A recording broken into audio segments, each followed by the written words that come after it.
अस्सलाम वालेकुम दोस्तों, मैं हूं हरून ख़ान। तो हम अपने यूट्यूब चैनल MFK पर खुश आमदीद कहते हैं।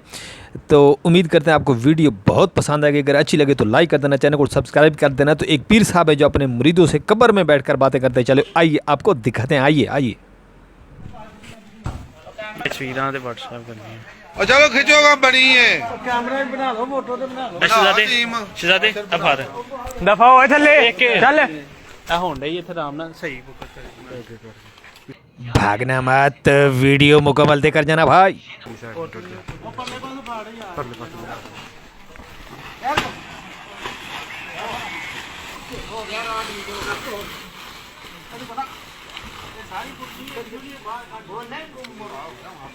ਤੁਹਾਨੂੰ ਦਿੰਦੇ ਆ ਜੀ ਬਾਦ ਸਾਹਿਬ ਖਿੱਚੀ ਜਾਂਦੇ ਜੇ ਥੱਲੇ ਖਿੱਚੇ ਮਿੱਟੀ ਨੂੰ ਯਾਰ ਨਾ ਕਰੋ ਇਸ ਤਰ੍ਹਾਂ।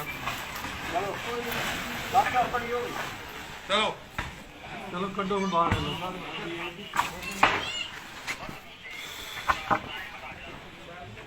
आइए आइए मेरे साथ आइए, मैम आपको दिखाते हैं। आइए देखिए देखिए।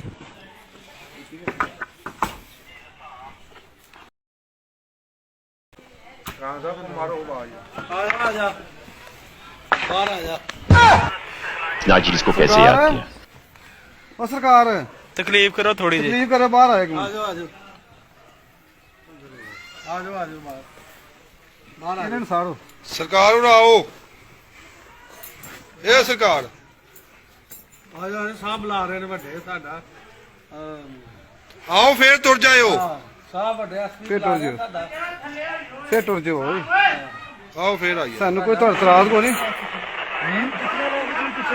ਚਲੋ ਜੀ ਸਾਨੂੰ ਕੋਈ ਇਤਰਾਜ਼ ਕੋਈ ਨਹੀਂ।